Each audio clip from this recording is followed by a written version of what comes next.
Some of us have been insisting has to change in conditions for applying for some grants, and fellowship is a matter of age. And instead of, I see your definition as an early career, 5-6 years, depending on which organization, post PhD. And if you look at some criteria, they will ask, oh, 35 years and below. You know, some of us believe that criterion should be dropped. In every place where you're asking for application, rather use post-PhD.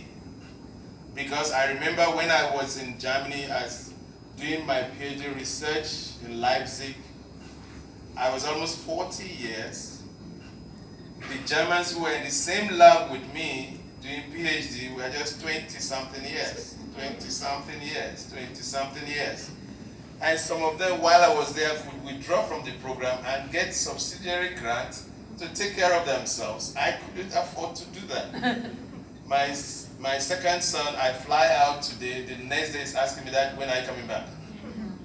So some of us go through some of the things you go through when it comes to family. But my family adjusted to me, and I think that is very critical, to get the family unit to adjust to your activities as a neuroscientist, as a career person. So in whatever fora you have to deal with issues like this, for me personally, I believe that condition should be erased. We did it in Uganda when I was associate dean of the medical school. We had this DAAD funding for staff. And if you follow DAAD funding, there is an age limit. But we had to drop it to get our female staff in Mbarara University of Science and Technology to be accepted into a DAAD funding protocol. So that is one thing I would like to leave with you. The other thing is, which I discussed briefly with Martha, you must say your situation. You must be bold enough to say your situation, especially when it comes to a fellowship timeline.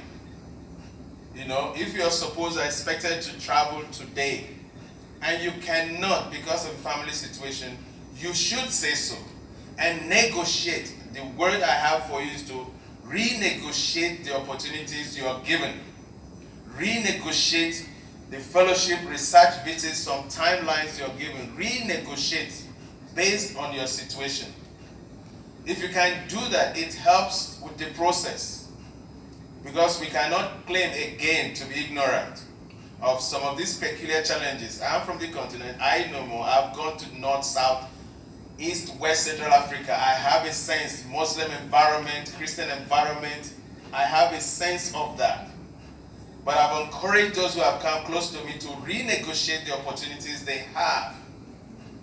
And in that renegotiation, you'll be given a leeway to now operate as a neuroscientist, being specific to our area. So please do that and present that. Don't be afraid to present your peculiar circumstance and use that to renegotiate. So I think if there's anything I can leave with you is that some of us are open to that and would like you to push for that. You know, push for it. Don't be ashamed. Just push for it.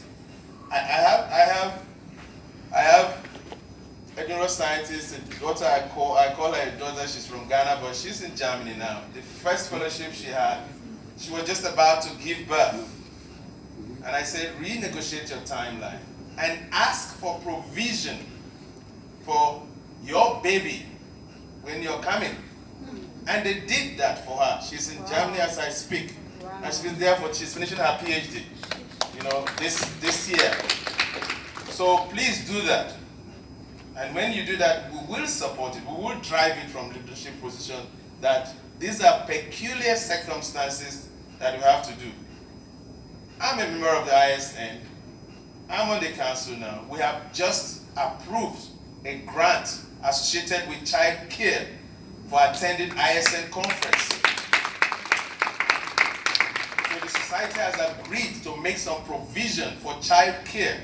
If you want to attend a conference, anytime ISN has a biennial meeting, there will be provision for child care. But you have to apply for it, because we cannot know who needs it except you say, I have a child I'm coming with and I need this. So please, from my side, from the groups I'm associated with, from the things I'll do even subsequently, just know my position. And so that will help us change some of the scenario. Thank you very much. Everybody. So we need a Sona childcare facility as well. How about that? If I get money, I'll Especially for babies. I mean, I'm talking about, you know, little people that you just cannot leave them behind. It's just not right. So thank you so much, everybody. So now we're moving into our Women in World Neuroscience mentoring circles. And what I have for you is a fantastic set of mentors.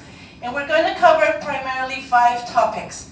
And so with that, I'm going to say we're going to cover funding, we're going to cover networking, we're going to cover life-work balance. We have somebody that is an expert in entrepreneurship to start businesses. And then we're going to cover self-promotion, which is actually something that Dr. Amadi talked about.